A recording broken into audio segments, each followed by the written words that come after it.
Anyone who's been through that postpartum journey knows that it's chaos. It's chaos on your mind, on your body, on everything. I was really, really in a really frustrated place with myself because I was like, I'm working out, I'm trying to find a bit of time for myself, and I don't feel good. I feel tired, I feel rubbish. And I'd gone back to work at this point as well. So I'm trying to balance work life with mum life. And yeah, I was hugely, hugely frustrated. In terms of training and things like that, I think over time, when I started the program, I literally started with dumbbells. So one thing about me is I don't go to the gym. I work out at home because there was just, I mean, a lot of people say I don't have time. Literally, if I go to with the times that the gyms near us as well are open, it doesn't work for me. And I would really suffer on sleep if I did. For me, it was a huge accomplishment to feel like my strength has increased to the point where this bit of equipment that I've had sitting around the house for years was finally being used and used to the max that it could be used. And so that was, I think, one of my biggest wins was that moment of realizing that, I've really increased my strength here. Over the past year, there definitely has been sort of losses on the scales and measurements have gone down and things like that. But I think the bigger thing is that I just feel more confident and comfortable in my own skin. It feels good to put clothes on that were actually in a charity pile, because I thought they don't fit me. They've not fit me for about 8 years. I'm not going to get back into them. And actually, I took one thing out of it the other day because I was like, oh, I wonder if that fits me. And I put it on and it actually did. And I was like, right, it's going back in the wardrobe. But the past year, if you'd asked me a year ago, did I think I would be here? I would have said, I really hope I would. But now to be here and see how much progress has been made, it's really, really quite massive for me. I'm just going to pause you a sec because, obviously, we don't use the word hope. Yeah. When bad things happen, people always say like, "Oh, you're so strong, you're so strong," and I honestly don't think that it's that. I think it's that my mindset is, what other choice do I have? And that isn't necessarily always a good thing, because sometimes it means we don't actually address or deal with what's happened. I think I look for things that give me self-worth or make me feel like I'm doing something for myself. And that's kind of where the program has really fit in for me, because at times where all my control was taken away and I was having medical decisions made for me because I have to do it because otherwise I'm going to get really sick, or all those things, the only choices or things that I could control was, okay, what am I going to eat, how am I going to train, am I going to go to sleep on time? And don't get me wrong, I haven't been sat here for the last year hitting protein targets every day. I try, and even if I've gone over my calories or just not hit protein, I try and track everything so that it helps to keep me accountable. I talk about it as if it didn't happen to me, because it doesn't feel, because I have not let myself feel like it's real. And it was literally like I was in hospital one day and I was out the next. I was pregnant one day, I was not the next. Yeah, you can't. I think it's traumatic. I think your mind naturally tries to protect yourself. And so when something traumatic happens to you, you go one of two ways, I feel. Either you feel all the emotions and then you find it really difficult to pull yourself out of it, or you allow yourself to feel any of the emotions and then you just pretend like it didn't happen, which is kind of where I've been sitting. Why do I feel like I can't feel the emotions, and why do I feel that I can't cry, or just, why do I feel like I do just have to get on with it? Was it the open office where we were talking? I think it was after the men's retreat that I went to, when I was like, Yes, yeah, yes, when you're talking about emotional clearance. yeah, and I was like, but not the same situation, but in a similar framework, mental framework of, oh, I'm so strong, I'm so resilient, like I can handle anything. And then suddenly I was thrown into that situation of, well, no, you've actually got a lot of emotional baggage that you're just holding on to, and you've just tried to push it down you've got the brave face on for everybody else. And it's only when I tapped into that I realized how much was in there. And I remember when I was talking about that, and your face just looked like, I could see straight I away. started welling up because as Yeah. soon as you said that, Yeah. all I could think about was that's exactly how I feel with the ectopic stuff. Having said that, you have started to recognize, and I think, Yeah. I guess the question is, do you think you would have come to that conclusion had we not had all these conversations and had that?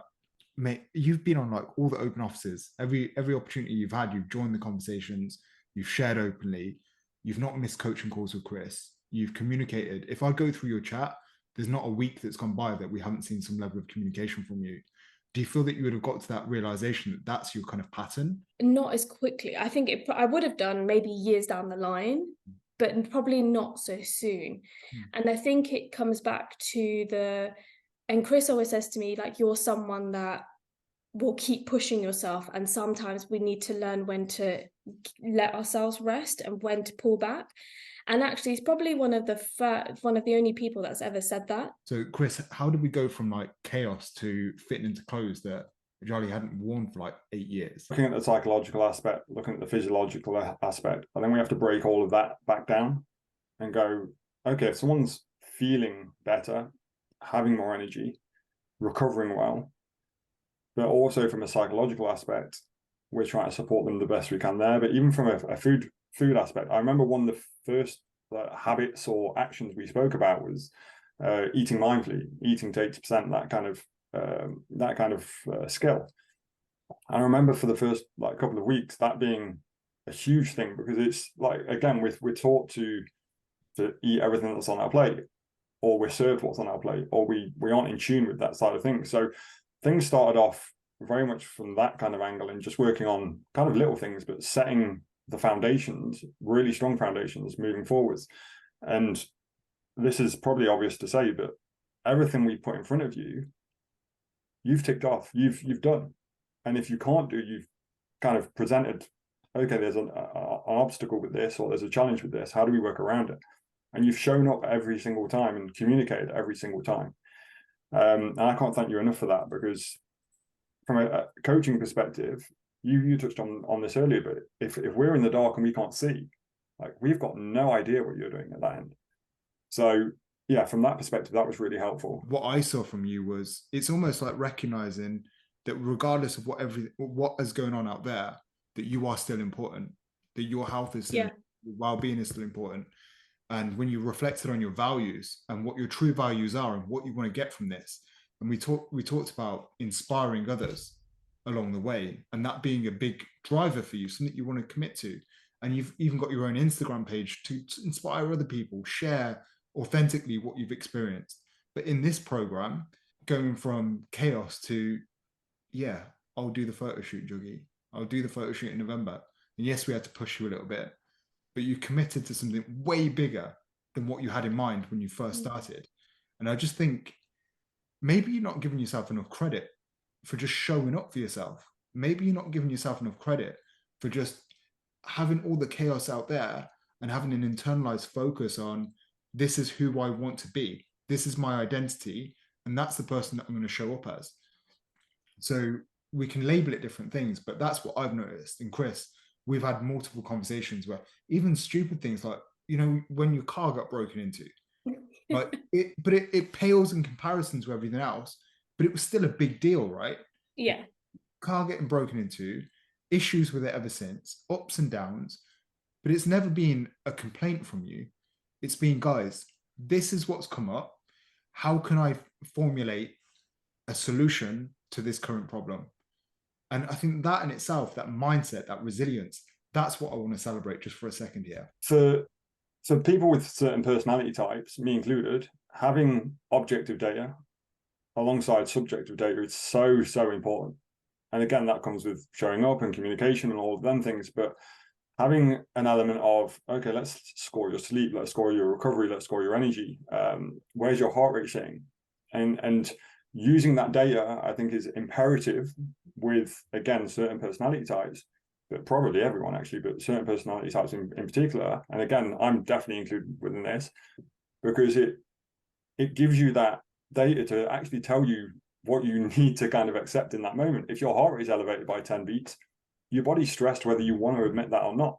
And sometimes we need that data in front of us in order to allow us to make more rational decisions, right? Typically, sleep's in a fantastic place, energy's in a fantastic place, everything's sitting really well, obviously peaks and troughs a little bit, but there was a point where we had a conversation around scoring these things and having talking deeper in depth about them, and it was like, my sleep's nowhere near where it should be, my energy, I feel just drained all the time, etc. And again, due to the level of communication, we made some changes, and I'd say within 4 or 5 weeks, within a week or two, you were feeling way better. Yeah, within a week I felt a lot different after we had that chat. But yeah, after you communicating that allowed us to put certain things in place, and we deloaded slightly, we put a little bit of put the calories up a little bit, put a few things in place just to kind of normalize everything, bring everything back to homeostasis or balance, get you feeling good before we even spoke about, right, where do we go next, because that was the priority in that moment.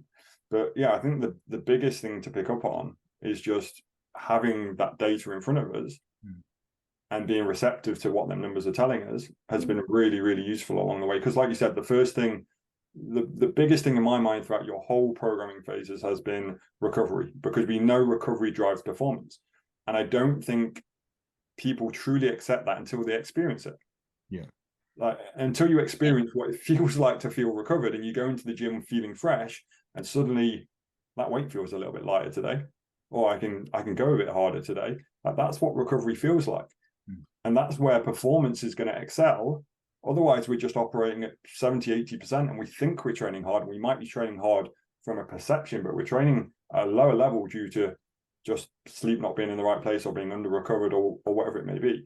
So from my perspective, keeping all of that in mind for you, and like you said, pulling you back a number of times just to go, look, quality over quantity here. If we need to rest, we rest, and not just go all out all of the time, which again, you've got to respect the effort that goes into that, but encapsulating all of that and taking that into account with the programming and how we run things, I think has been imperative to allow you to keep pushing on and minimize. Yes, there's been injuries along the way, but minimize the depth of them injuries or the reoccurrence. Ujali, you know, when we talk about like deloading, like reducing the amount of output and increasing your food because we want to drive recovery, did that ever make you fearful of being able to achieve your results? Because one element of this was, I do want to change my body composition. Did you ever get any kind of, you know, worry factors there pop up for you? Yeah, so I think initially, when we increased calories up a bit, I think quite early on in the training, I kind of thought, is this going to work? And actually, when it did and things were dropping off, I was really surprised. And then we pushed a little bit more, and we dropped calories a bit more, and we amped up the training. And that's really where I think it was really important that I had that conversation with Chris, because I think I just started feeling the energy changing. And this kind of came back to the working out 5 times a week, because when you are pushing harder, it's hard to do that, even if it is a 30-minute workout. If you're really pushing yourself to fatigue, doing weights and stuff like that, it's hard, and you do, and I was starting to feel it. And as soon as we had that conversation and we stripped a couple things back and we upped the calories, the difference in a week was actually really I think I was surprised by how much difference it made. And I think that then gave me the confidence to then have the next conversation, which was about us pulling back the training days down to 4, because I went into it thinking, I think I need to do, I recognize I need to do that, because I'm just not going into the workouts as rested and feeling able to hit PBs as much as I could do. And I actually think this particular phase that I'm in at the moment, that we've done, I've hit more PBs, I think, in this phase than I think I have done previously, even though I'm working out 1 day less. Do you know what? This is where it comes to that whole ethos of health first. You get yourself into a healthy position, the performance comes after that. Once you're performing at a high level, the physical will take care of itself. Like, we don't need to worry about so much about numbers dropping on a scale and worry about external changes unless we've got those two foundational things in place. So health and performance. A question for you, like, who has this journey impacted the most? Me. Me. And the domino effect of that, though, for me really is that I want to set a good example for my daughter. I want to show her what good health is. I want to show her that you don't sacrifice yourself for everybody else. You know, if I tell her to wait in the morning or to give me 10 minutes to finish my workout, you know, I don't feel guilty for that, because actually I'm showing her that this is important to me. And one day when she's older, I hope she takes the time for herself to do things that give value to herself. But I just hope that I show her how to prioritize myself. And, you know, and my husband's been absolutely amazing. I couldn't do the program without his support, because I need him to step up and need him to take some of the parental responsibilities and the other things, because, you know, we try and juggle a million things at once, and that's how you burn out. You know, you're trying to do everything at once. But actually I plan my week and I plan my workouts. I know exactly when they're happening, and I'll say to him, like, look, I need you to do breakfast on Saturday because I need to get my workout in, or I need you to do breakfast on these days, and because we share the gym space, I'll ask him, do you want to work out in the morning, because I want to too, so can we plan who's going in when, so that one of us is watching her, because she can't run around in the gym with us as much as she tries to. There's been videos where you've shared where your daughter's kind of like clinging on to you while you're on the bike and stuff like that. Yeah. But do you know how hard it is to actually create these boundaries, have that level of communication, garner support from your environment? Chris is probably looking around at a few people thinking, did you hear that? Did you listen to that? Did you take note? It's not easy, I think, as well. For some reason, we carry around this guilt that if we give ourselves 45 minutes in the day to do something just on our own, that somehow we're bad parents, or we're bad wives, or we're bad, you know, whatever. But it's just not true. And actually, it's just, one thing I actually say as well is my husband has noticed a massive difference in me. He's like, oh, you seem so much happier, or oh, you know, he'll actually say things like that. And I think that the people around you are not going to get the best version of yourself, of you, and they're not going to enjoy you unless you feel good about yourself. Because we all know when we feel miserable, we know we ooze that out and everybody else gets it too. I'm like that too. If I feel hormonal or upset, you don't want to be around me, because it's not good energy. But when you feel good, when you feel confident, when you feel happy, you ooze that out. And the time that you spend with the people you love and care about, you know, that really makes a difference. I saw friends actually this weekend, and one of a friend I work with, so I see her every day, but I haven't seen her husband for a long time. And as soon as he saw me, he was like, you look so amazing. He's like, you look the best I've ever seen you in years. And he didn't mean physically, he just meant like that I seemed really happy. Yeah. And he knows what's happened over the last year and stuff like that. But I think he was almost surprised to see that I've turned up at your house. I look okay. I'm smiling. I'm having a laugh with you. So yeah, I think that those things are important. I think that's something that, did we have the discussion, or did I just think this? You know, when you came to the pop-up in Maidenhead, and I was like, something that's just so different. You messaged me. Yeah, you messaged me saying that my aura was different. And I really loved that comment, because I think I strive for that. I strive to give off really positive energy. I'm sure you've heard, like, there are some people that you're around them and they suck all the energy out of you. I never want to be that person. I always want to be that person that people around me and they think, I feel good after I've left that conversation with her. And when you messaged me about that, saying that my aura was different, and it was pretty strong. I was like, yeah. Honestly, because I felt it as soon as you came in, and obviously we were doing exercises that day. We didn't even touch on the program and anything that was going on with you. We were just exercising, and it just sense it off you like a mile away. What advice do you have to everybody else? So are there 3 kind of bits of advice that you'd give to everybody else in the program right now as to how to get the most out of it? One of the biggest things is to be honest with yourself and with your coaches. It's hard. It's hard to be honest. It's hard to be real.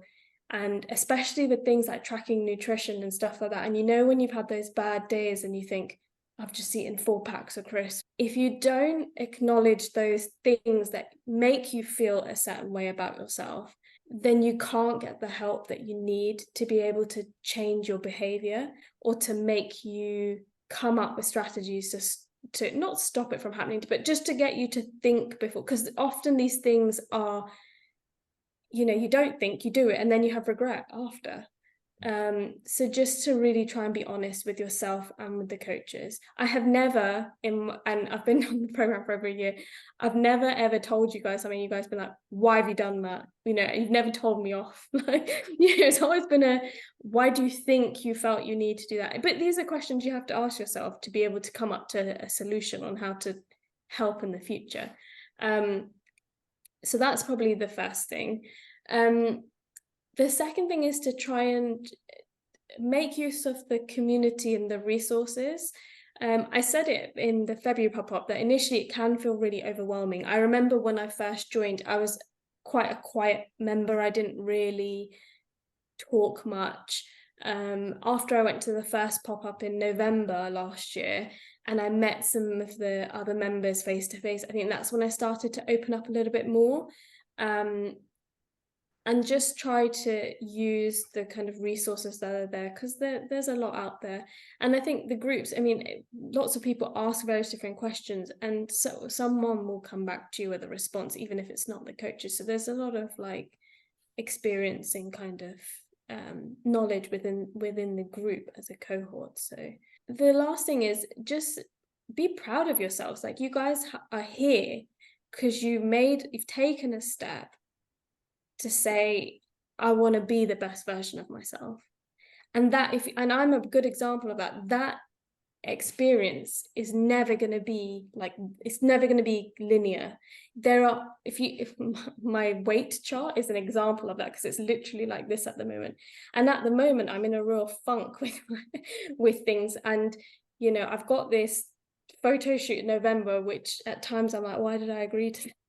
Because I feel like even though I've got that goal locked in, my behavior at the moment is still like this, but I still show up and I'm still trying. And that's all you got to try, and don't worry about disappointing anybody else. It's about you. Was it worth the investment? Because that's always something that people struggle with, actually investing in themselves. Yeah. Was it worth your investment in your eyes? 100%. I wouldn't be where I am now, mentally, physically, emotionally, if I hadn't have started on this journey a year ago. Yes, a lot of other stuff has happened outside of CHR, but this was honestly, it saved me in a lot of ways. It's given me other purpose outside of what I thought I was all about, if you know what I mean. Honestly, from our first conversation, I just knew that this was like the perfect fit for you. And there was parts of the conversations where I was thinking, I'm going to be honest with you, because I don't think I've ever said this to you, but there was parts of the conversation where I was thinking, what is she not telling me? Because what she's telling me is absolutely perfect for what we need to do, but what is she not telling me? And I think the more we've got to know you, the more we've come to understand you. It's difficult. It's so difficult just being vulnerable and honest and open and authentic from day one. But over time, it comes out. But I just saw something in you that was like, yeah, this is 100% the place. And this is where you're going to get the results. But you're also going to meet your highest values and inspire other people. There was just something straight away. Ujali, just a massive, massive thank you for just being you today. I did say at the start that this was not going to be a highlight reel. Like, this was going to be real. It's going to be authentic, and you've delivered. You've really delivered. So thank you. Thank you. For the time today.